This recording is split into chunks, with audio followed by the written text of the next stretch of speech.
Welcome to The Actor's Choice, where the actors and actresses have a chance to talk about themselves and their careers.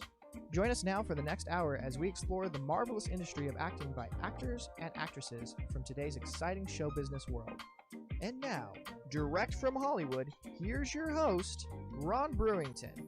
Hi everybody, I'm Ron Brewington, and welcome to The Actor's Choice. My first guest, Roland.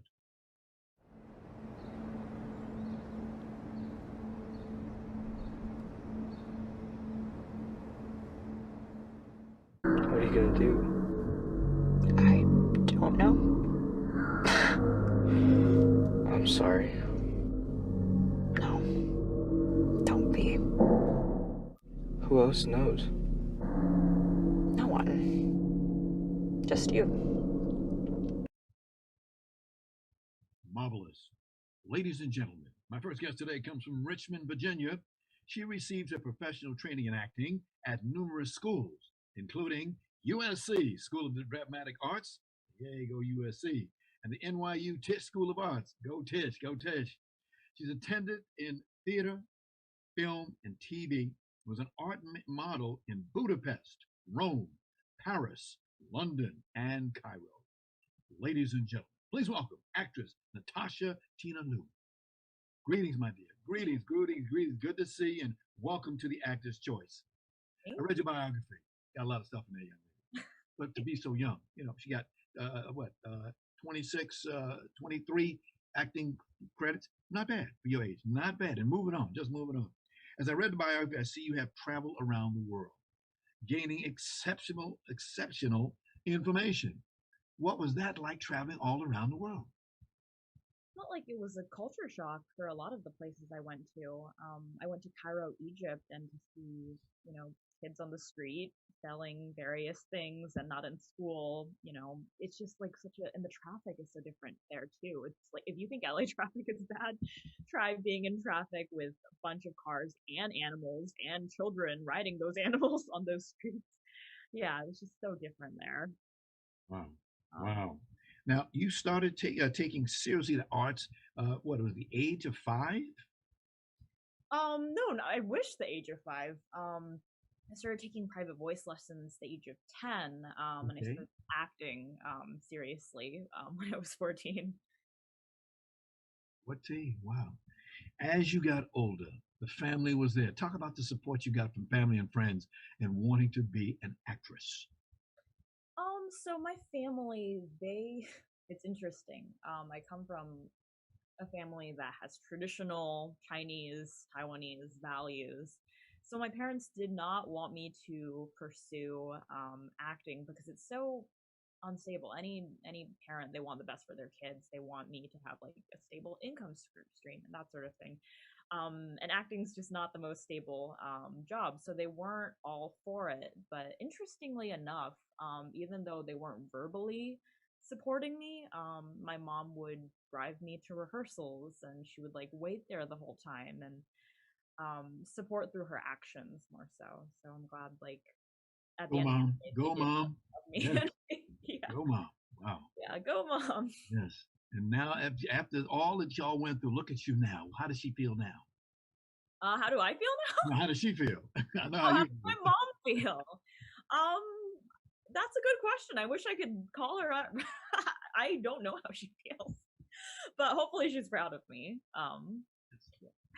All the people I talk to are always very proud of you. Very proud. Done a good job. Go back to your education days, if you will. You became Meisner intensive at NYU Tisch School.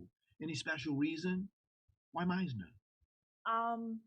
So I really like Meisner because it forces you to really listen and react and not like think about the bullshit. I feel like it puts me in my body more as an actor, and all I'm focused on is the other person and what I need from the other person. It just makes me more instinctual as an actor instead of like, I don't know, I feel like I'm so heady sometimes and like overthinking. So it really like helps me focus and getting what I want from the other person. But of course, you see acting as an art form. Mm-hmm. Yes, she said yes. It is an art form. Yes. Yeah, of course it is. Yes. It is A an lot art of folks form. don't understand it. It is an art form. Yes. so many actors see it. I mean, there's so many methods. There's Strasberg, there's Uta Hagen, Adler.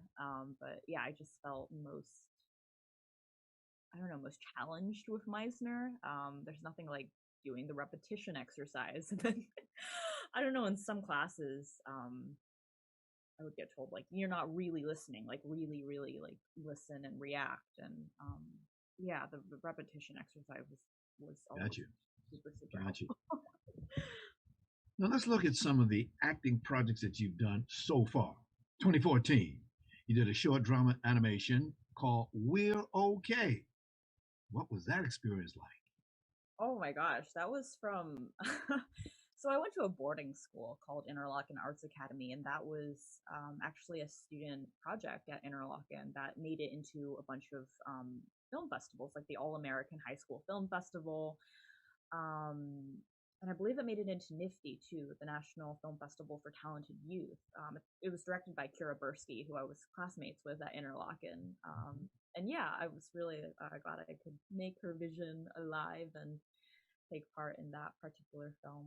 Yeah, that was a really fun experience. It was one of my one of my first experiences on set, and to just do it with peers my age, and people my age who are creating content. I think I was like 16.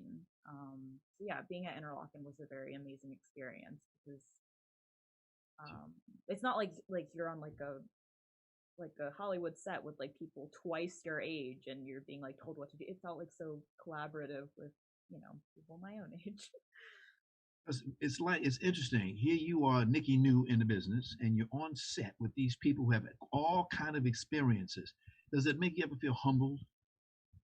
Yeah, I mean, all the time. I feel like every time I'm on set, everyone has such, everyone comes from different backgrounds and like has such like vibrant histories, if that makes any sense.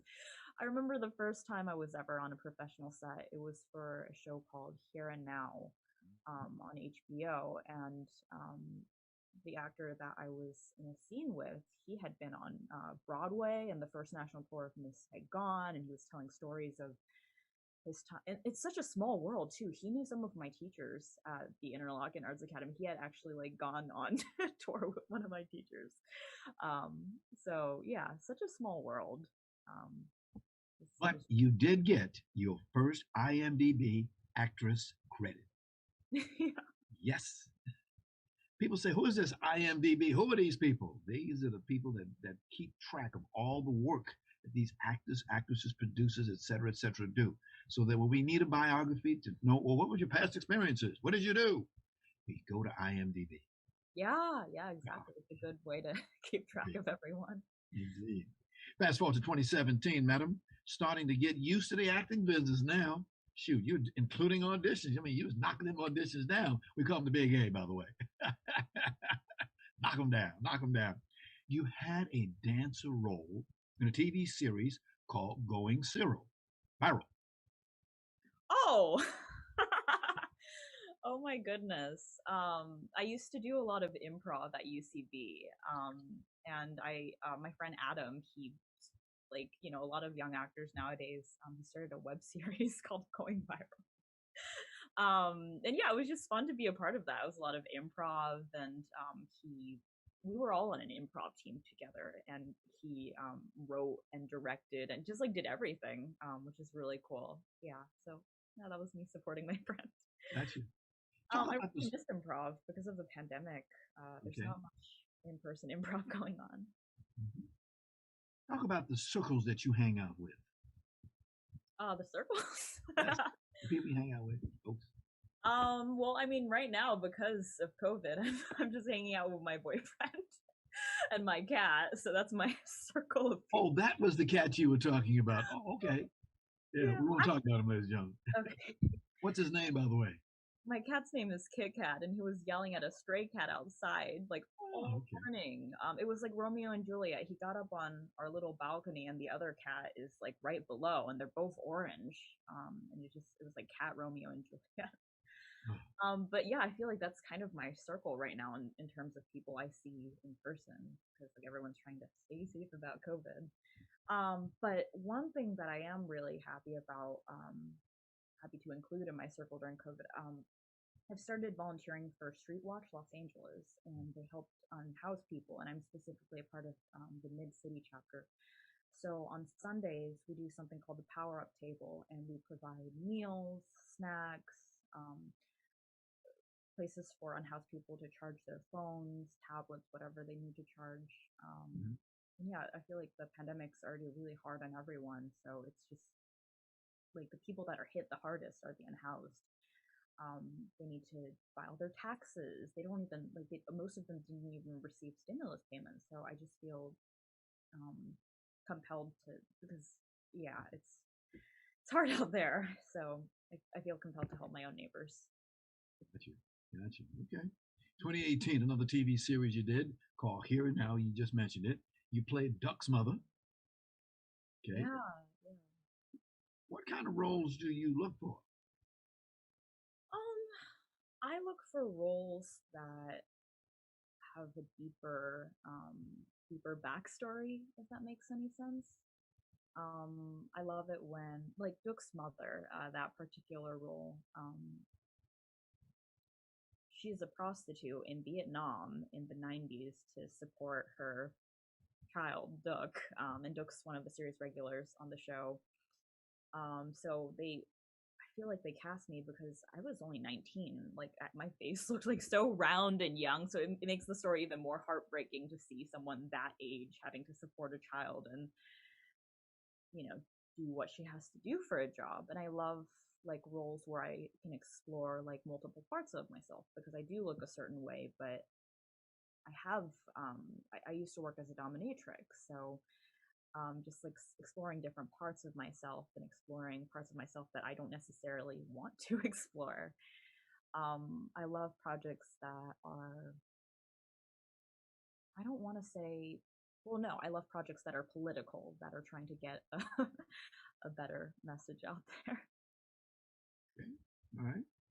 2019, you did a horror comedy TV movie called Future Cult Classic. Oh my gosh, that was so fun. I was a pilot for sci-fi. Yeah, I had a really good experience on that one. I think it was a Black Mirror mixed with Scream. So like a dark comedy with like very, very like violent moments, like blood and everything. Yeah, that was a really fun project. I wish it had gotten picked up. Okay. Because I absolutely love the writing and the whole premise and everything. Because that's my next question. You like to write. Yeah, I do like to write. I understand that. Yes. What's that thing called writer's block? What do you do when you're writing and you get writer's block? I like taking a walk in my neighborhood. I like watching other films and reading other films for inspiration. Jumping on my bed. Mhm. Like inspiration, come to me. I do like weird stuff. Got you. But I feel like my favorite thing is to just like if it's the weekend and I have like nothing to do on a particular day, I love just walking and not knowing where I end up, maybe taking the bus or the train somewhere and just seeing where I end up and just really like and I love doing it without my phone so I can just focus on what's going on around me and Yes. my surroundings and everything. But there's Okay. so much inspiration in the world. Tell us about the most exciting thing that that has happened to you as an actress. Most exciting. It's an exciting thing. It's a really hard question.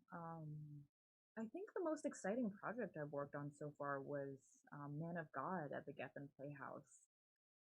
It's about four Asian American girls that are around like 15, 16, 17. They're teenagers and they go to Thailand on a mission trip and they find out that their pastor put a camera in their or like in their bathroom. So it's a really I mean the piece had very heavy moments that really resonated with me because as a survivor of sexual assault, I think it was exciting to me that I was getting a message out there that I believed in, and also just working with something that absolutely scared me, if that makes any sense, and doing it in front of a live audience 8 times a week. Something that I actually struggled with that show. My character, I played Mimi, and she's the badass. She's like tougher, like she's the logical one in the group. And one of the characters has a monologue about her sexual assault, and like every time that particular actor did the monologue, I started crying on stage, and like it got so bad to a point where the director had to talk to me about it, and because it just doesn't it wasn't in line with Mimi as a character. So like learning how to manage that was like a huge learning experience. Okay. You brought me to another question that we have to talk about. What's it like being an Asian in Hollywood? I feel like it's a roller coaster. Some days I'm like, wow, like there are all these auditions, and like my peers are auditioning, like my friends that are Asian actors, and I feel like we as a whole, as compared to my white actor friends, we audition a little more than our white peers. It's an exciting time to be an Asian actor, with people like Aziz Ansari and Alan Yang and Lulu Wang, creating really amazing content that actually tells the stories of Asians and Asian American communities. So I think it's an exciting time to be an Asian actor, to be a part of it all. Okay.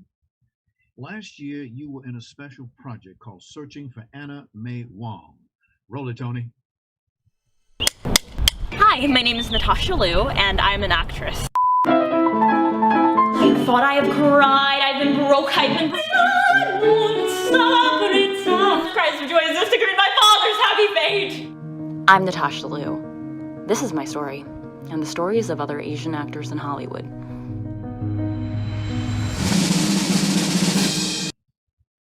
Marvelous. Tony, would you bring up that next slide, please? Here's the cast. And then can you bring it up one more time? Get a chance to see a close-up on the cast. There you can show us a close-up on the cast. Yes. It shows you all the various people that you had a chance to work with. Just fabulous. All different age groups. You had a marvelous a director in the name of Quentin Lee. Tony, can you put that one up? Quentin Lee. Good actor. Okay, there he is. There's the cast. Name off the people who are on there, please. Me? Yes, please. He took it down. He took it down. Okay. All right. So yeah, that's Sandra Oh. That is me. That's Jake Choi, Amy Hill, Ludi Lin, Tai Ma, Elizabeth Song, and the amazing James Hong. James Hong. That gentleman has been around for a long time. Oh my gosh, he is so cool. James Hong, I don't know, our conversation, he got into actor mode and then started doing a monologue, and it was just incredible seeing him like just play with his imagination, and we're just like sitting in a park and he's talking about his wealth of experiences. He's been in Hollywood since the very beginning. What do you say to him when you walk up to him besides hello? What else do you say to him? What else do I say to James Hong? Yes. Mm-hmm. Thank you. Okay. Thank you for doing everything for us. He started East West Players, and yeah, he's been a trailblazer. He's in the beginning, the only roles available to him were Chinaman roles. So that's why he started East West Players, so Asian Americans could have more opportunities to play stuff more than just an archetype. And to this day, East West Players still exists. So yes. A lot of folks might, if you want to see a good show, go to the East West Players downtown Los Angeles. You will see a marvelous show. Marvelous show, definitely. Who was the director? Quentin Lee. Yeah, Quentin. Handsome young man. There he is. Yeah, he really helped in getting everything together. We originally started with Eric Yang, who directed, and Quentin was producing, and then Quentin had to take on director duties. But I mean, without Quentin, we wouldn't have the documentary, because he was the person with all the connections and able to get us all the interviews. yeah, he really was the force that was like, okay, let me find, the right editor. Let me just put everything together so we can finish this documentary because it's been sitting around for years. I think we had 40 something hours of footage, maybe more.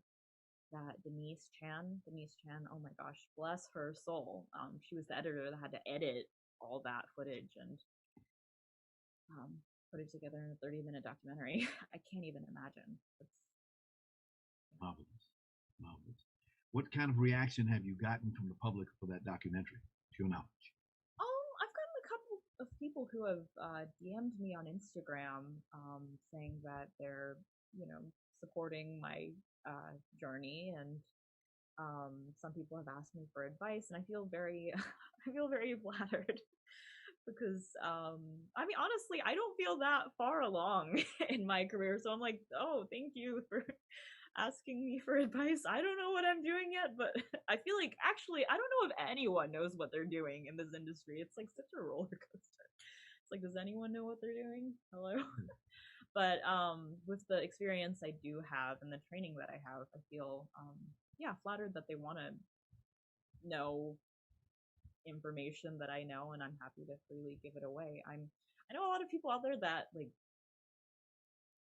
it makes me uncomfortable that people are charging for classes out there that are like thousands of dollars, and it's like, these are working actors, you're charging them thousands of dollars for advice. Like, that makes me so uncomfortable. Like, when I started out, like, I had no financial support from my parents, paying off student loans. Like, if someone was like, hey, you can have advice for $5,000, like, I would not be comfortable. So everything that I like give out, it's like freely, and like I just don't really like it when people charge other actors. I mean, like, it's okay to like charge a reasonable rate, but I think I'm just going off on a weird tangent now. Okay. All right. Okay. We got just a few moments left. One of which is, you said one of your director that you admire, a gentleman named Z. Eric Yang. Yes. Yeah. Eric's amazing. I love the stories. There's Mr. Yang. Yeah. Oh my gosh, Eric Yang. Magic Tony. He's great. He a film that he made early on in his career, Sunshine State, I believe that's what it was called.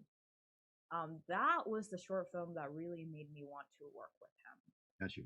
It got nominated for, I think it won a Student Academy Award, and it was about a young Asian girl and a young Chinese woman and her brother just struggling to survive in Florida. And it goes into how they're sending money back to their parents, and they're both working like minimum wage restaurant jobs, and the sister is working as a sex worker. And I'm sure, like, if you're interested in it, you should check it out online, because I'm not doing a very good job explaining it. I feel like, but yeah, it's the film speaks for itself. It's incredible. Okay. Right now I see you've got two projects in post-production. One is called The Witch Hunt, expected out in March of 29th of this year. And you have another project called The Uncanny, a drama thriller. You play the role of Christine. Yeah, that's actually my legal name. All right, okay. Yeah, Witch Hunt was supposed to go to South by Southwest, but unfortunately because of coronavirus, never got to go there. That's a huge bummer, but yeah, it's a really, really cool film about a young girl who is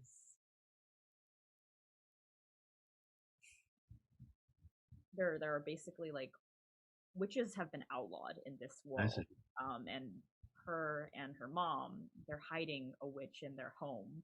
Oh, okay. I'm one of her friends, and I'm very anti-witch, but the world is so incredible. Yeah, hopefully you'll be able to see it in theater someday. Okay. My dear, we've run out of time. We got to get you back again. Thank you so much for coming down today here to the Actor's Choice. Really want to see you again. Awesome. Thank you so much for having me, Ron. My pleasure. My pleasure. We'll talk later. Take care, Natasha. Best wishes. Bye. Bye. This is the Actor's Choice. I'm your host, Ron Brewington.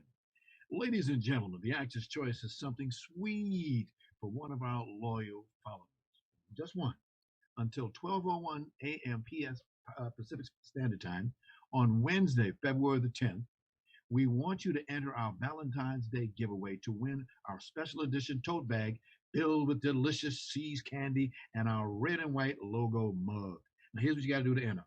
Go to this link, www.theactorschoice.org/contact-us. Okay, I'll repeat that again. www.theactorschoice.org/contact-us. Okay? All right? And all you got to do is give us your name, your email, address, and telephone number. And then in the afternoon of February 10th, we will notify the winner via text and email. Now, please note that the Valentine's Day giveaway is only open to local residents here in Los Angeles County, 18 years of age or older. Now, if you want a prize or giveaway within the last year, you are prohibited from entering, okay? Now, the giveaway ends at 12:01 a.m. on February the 10th. The winner will be notified via text and email. And if you have any questions, please contact on our website or via Facebook at www.facebook.com/theactorschoice. That's www.facebook.com//the Actor's Choice. Okay? So good luck and happy Valentine's Day from the Actor's Choice. And finally, ladies and gentlemen, if you have a product or service or upcoming event that you'd like to see advertised on this program, please call 323-533-1036. That's 323-533-1036. Our prices are very affordable, and we thank you. This is the Actor's Choice. I'm your host, Ron Brewington. Roll it. We are bugging our political opponents now. I have dirt. She went home and watched every Nancy Meyers movie, even the bad ones. It's complicated, and something's got to give. There are no bad ones. People really want to live in those kitchens. Hold on. Get over yourself, Pete. All right. My next guest today, ladies and gentlemen, is an actor, a playwright, and an autobiographical performer based in New York. Now, you just saw a clip of this young man in action in a TV series called The Politician, who was called the show's greatest secret weapon as his role increased as he proved the show made him the right choice. Ladies and gentlemen, please welcome Ryan Jay Haddad. Ryan. Hi. How you doing? Hi. How you doing? I got you busy today running around, huh? Your publicist. It's great to see you. Okay, what should I be looking at? There are lots of screens of me. Okay, just look at just the one. I see two of you and two of me. I just look at one. Okay, all right, that's good. There you go. That's the right one. Definitely. Want to welcome you to the Actor's Choice. Let's get right to it, my friend. At the age of 2, something happened that changed your life. Please tell us about it. Yeah, I was diagnosed with cerebral palsy. But of course, yes, it is life-changing, but also because I was 2 and have no memory of not being diagnosed or not at least having, the symptoms of my particular case of cerebral palsy, it is all I've ever known. So there was no change in my life, at least mentally or emotionally, because this was just the state of being. It happens. CP can happen either just before, during, or just after birth. And in my case, it was just after, but the diagnosis didn't come for 2 years. Apparently, when I was diagnosed, I was like talking, and I was cognitive that someone was talking to me. And so I was responding to the doctor. But I, of course, have no memory of any of that. And so all I know is that when I was a little toddler, they wanted me to go from crawling on my knees to walking with a little walker. And I hated the walker so much that I would just rebel and leave it in a corner and crawl around the preschool anyway with nothing, just because on my hands and knees.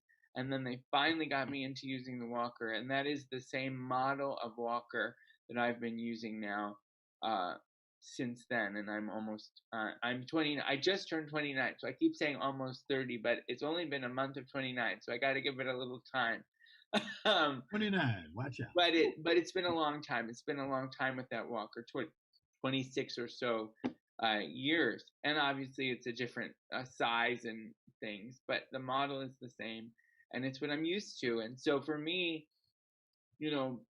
this is all I've ever known. I wasn't on a technical level born with CP, but it happened so soon after I was born that it's something I've had my whole life. Got you. I read an interview that you gave, or you told the reporter that not a moment goes by that you don't know that you're disabled. Not a moment goes by. Friend, let me tell you something. Here's the beauty of it. As I read your bio, whatever you have gotten, you don't let it get you down. I mean, here you are standing on a stage that you've done numerous times. You with braces and that little card you talked about. And then the crowd applauds at you. Ryan, the acting bug bit you. And you went into a school at Ohio Wesleyan University. That's right. You got a BA in theater and creative writing. You did a few plays called Ring Around the Moon. Remember this one? You're in Town. Oh my gosh, you really did. You really dug for it all. Oh yeah, I did. You are a story and a half, my friend. A story and a half. You did another one, Little Night Music. I did, and I played the grandmother at the junior in college. Yeah. Now listen to this. Now there you are, getting up on that stage. Ryan, you don't know me, but I got to tell you something about me. Doing this show, I've been doing it for 5 years, but I got a bone that I love to pick with actors and actresses who seem to have a problem. Let me tell you what that problem is, my friend. They do not want to get up on the stage. They'll do film, they'll do TV, but they won't do a stage. And here's a man, handicapped, but he gets up on that stage. Your thoughts, sir? Well, first, I just have to say, for your broader audience, that we don't love the word handicapped anymore. We love to use the word disabled. That's the preferred term. But of course, I know what you mean. And of course, the language changes all the time, right? When I was a little boy, that's what we were called. That was it. But language evolves, and with that, you also have to evolve, even if that language is something you've known about yourself for your whole life. So I think that, well, the theater has always been my heart and my dream from the time I was a child in my living room, acting out plays alone and then recruiting my family to act them out. So I never, I don't think you grow up and go like, I want to be in that box, and you point to the TV and say, I want that. I was consuming a lot of television, but my dream was always the theater. Broadway, off-Broadway. I didn't know what off-Broadway was, but of course now I do. I live in New York, and most of my career has been on stage. The things that people know me the most for, the main one thing is the politician, and I couldn't be more grateful for that. That not only that juicy role and that working with those fabulous co-stars and creators, but also the platform that it gives me to reach more people who wouldn't have known me or wouldn't have seen my stage work. However, for me, as an artist and writer, eventually I know I'm going to be writing for film and TV. I recognize that that's the direction that it's going and the trajectory that it's going in, but for the theater will always have my heart, and I think that I will always come back to the stage. So for the actors who are hesitant, I mean, I think it's just, you got to take the plunge. You got to not be so scared of what you don't know, of the unknown, because for many of us, the theater's where we start, and so that is all we know, and it's a recalibration and a change to look at a camera and go, oh, I'm talking to the person's face, but actually I'm looking into the lens, and the person is way over here, or the person's not even there.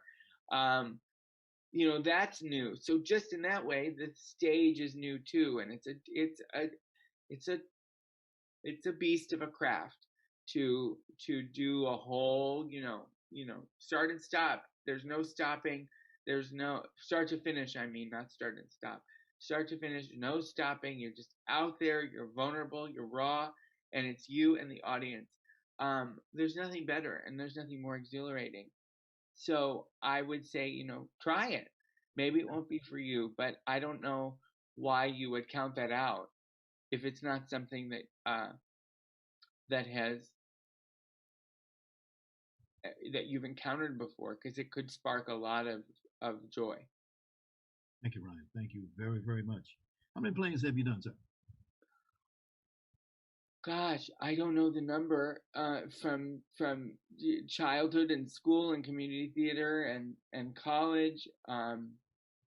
I don't know the answer, but I can in terms of as an actor, but I can tell you that I have written 3 solo plays and I'm working on the 4th, and I have also written a multi-character family comedy that is far along in its development process. So I'm better at counting when it's playwriting because the number is significantly smaller. Okay.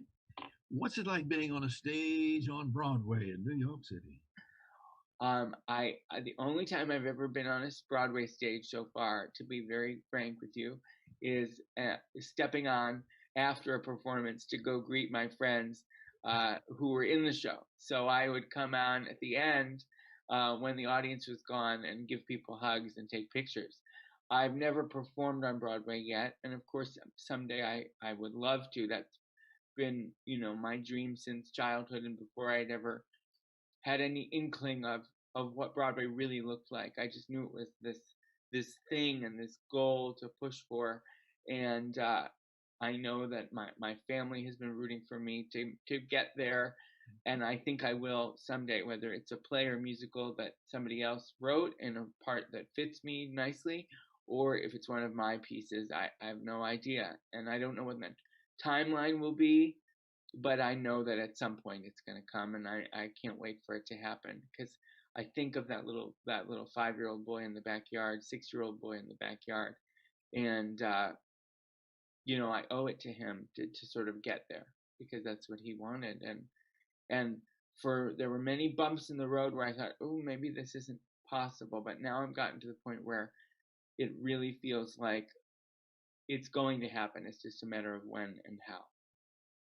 Just so you know, I was born and raised in the Harlem section of New York City, so I do miss Broadway and hot dogs and all that stuff. I'm a Harlemite. You live in New York City. Tell us how you feel about Broadway now being black because of the pandemic.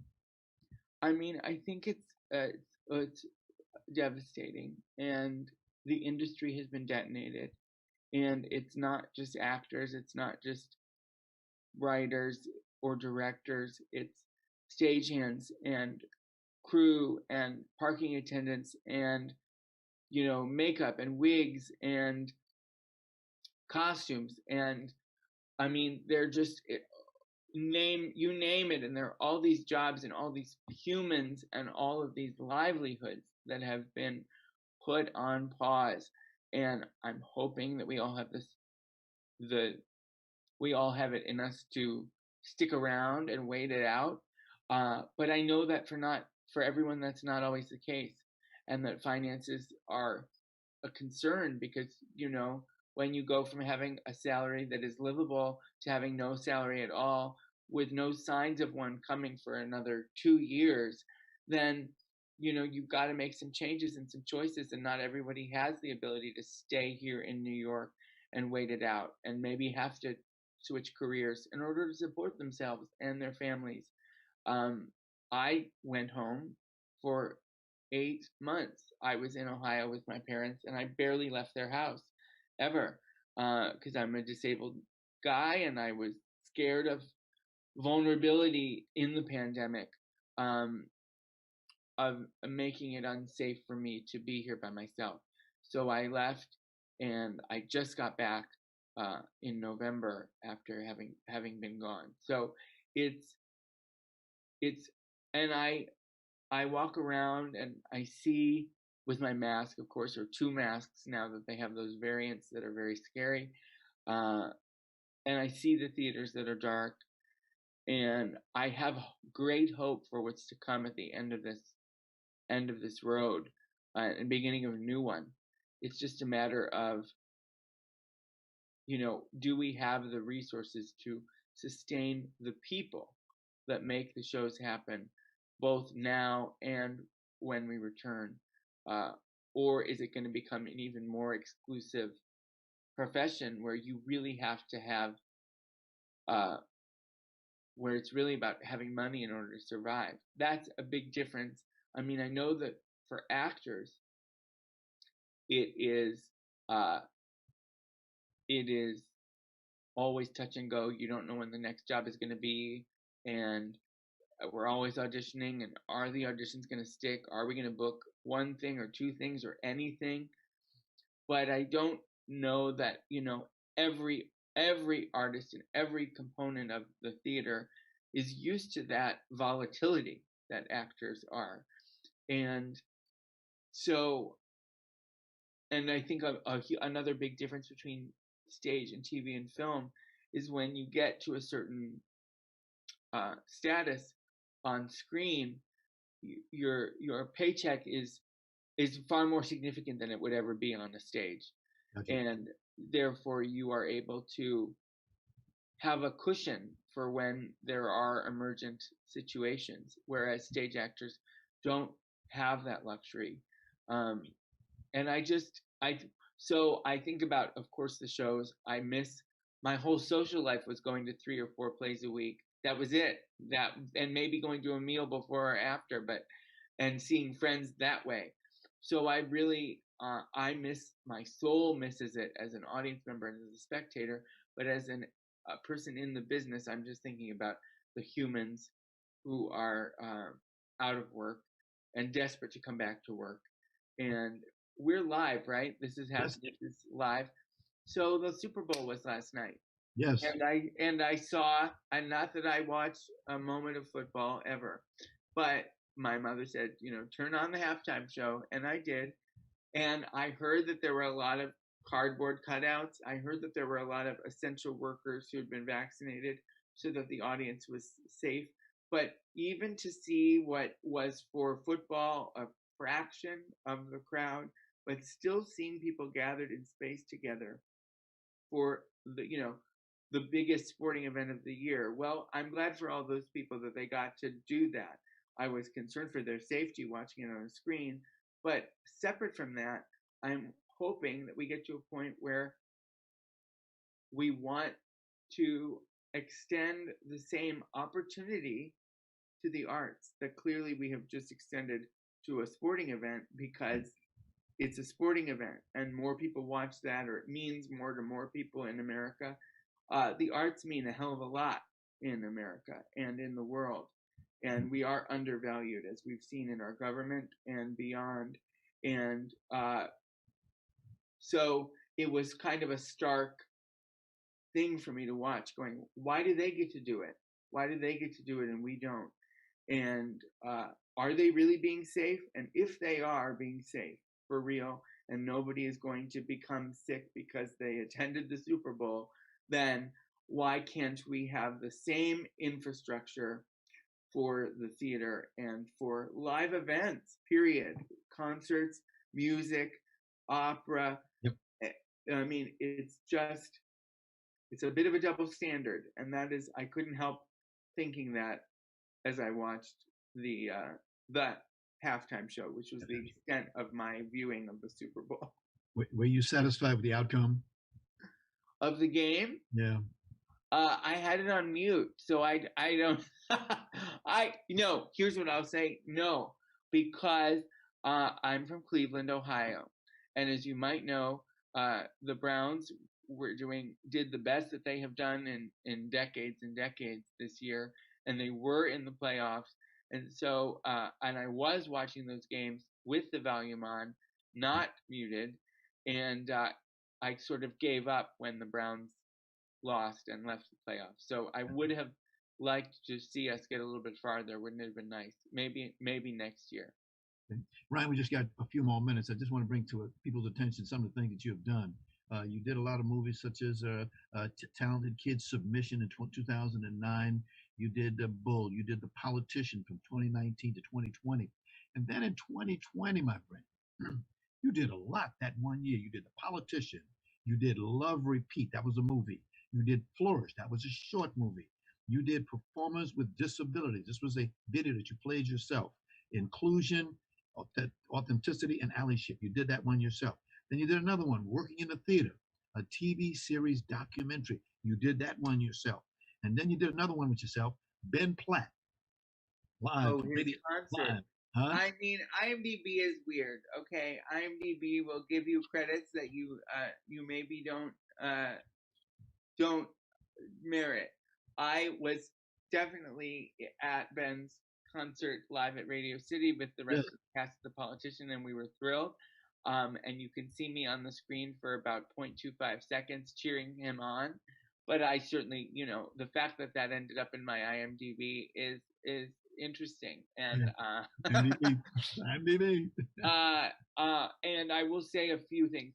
Flourish and Love Repeat were independent films that were shot long before the pandemic, and were released in 2020. And then the two Working in the Theater and the Actors with Disabilities Allyship and Inclusion panel, both were things from my parents' house in Ohio during quarantine over Zoom. So they ended up on across the internet and showing up. But I think that is, and I didn't produce those, certainly I just appeared in them, but that's a big credit. What am I trying to say? We had to do what we had to do, which means that we made things happen as much as we could to the best of our abilities with the resources that we had as performers. And so when somebody said, do you want to do a Zoom interview? I didn't know that it was going to go into a film and end up on my IMDb, but there we were doing what we had to do to get our message out and tell our stories. That's you. So I'm fortunate that it was a big year, and the big year, culminated with the production that is streaming now, Hi, Are You Single? Right. Through Woolly Mammoth Theater and I Am a Theater Companies. And I'm so happy to have created, with an amazing team of designers and directors, a piece that is able to be consumed, a piece of live theater, really live theater that you can watch now from the comfort of your home. Okay. Tony, roll it.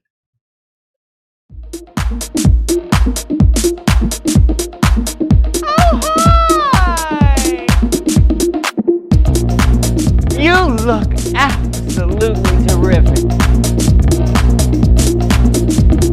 I'm sorry for throwing you all in the deep end like that, darlings, but everybody knows the best way to find a boyfriend is masturbating on your phone with someone you met on Grindr.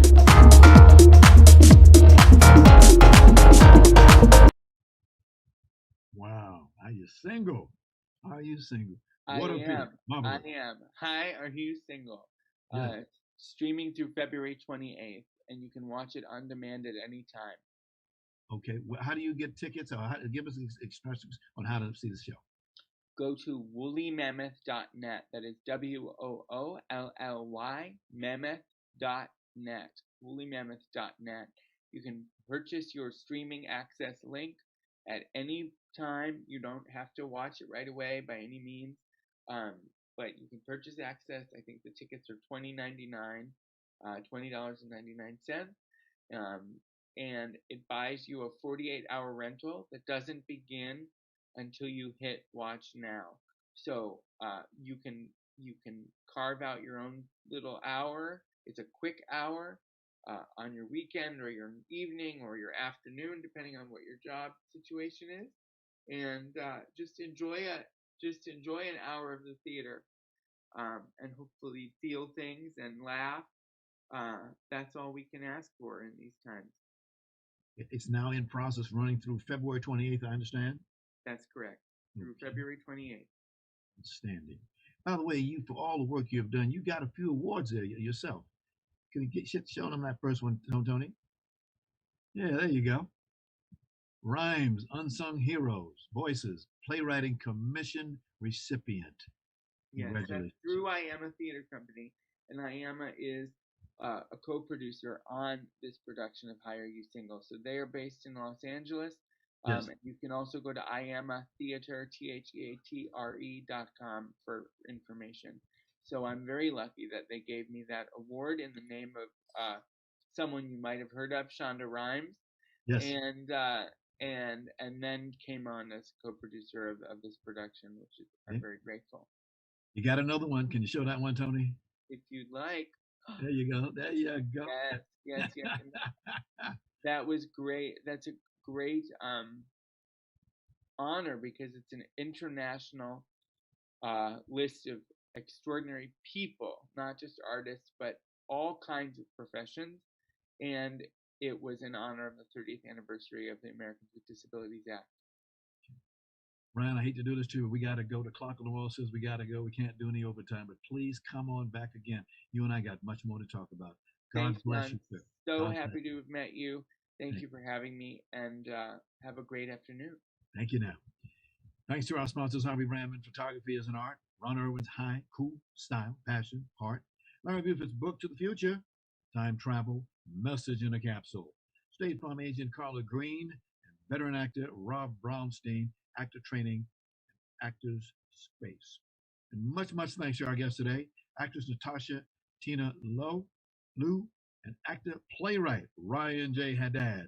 And of course, special thanks to our ever-growing audience. Be well. We'll see you next time.